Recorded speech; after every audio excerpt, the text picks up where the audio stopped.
जैकबाबाद का bureau chief Ghulam Hussain Jakhrani की report मुताबिक जैकबाबाद में एक्टेड सिंध टीम पारा ज़िले जैकबाबाद में हथ धोइण जो आलमी ॾींहुं 2024 मल्हायो वियो। Government girls high school Jacobabad में हथ धोइण जी अहमियत बाबति हिकु अज़ीम शान सेमिनार मुनक़िद कयो वियो, जंहिंमें स्कूल जे ॿारनि मुख़्तलिफ़ टेबलोस पेश कया ऐं तक़रीरूं कयूं।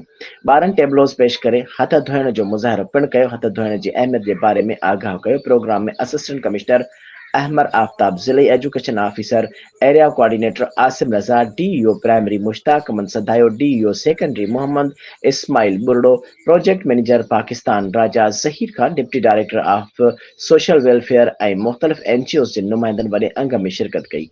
प्रोग्राम में ज़रूरतमंदनि जी मदद करण ऐं इलाइक़े में तालीम खे वधाइण लाइ एक्टेड जे कोशिशुनि जी वाखाण कई वई। सॼे मुल्क में सभिनी एक्टेड चैंपियंस खे संदन हिमायत ऐं रहनुमाई लाइ ख़ासि मुबारकूं पिणु ॾिनियूं वयूं।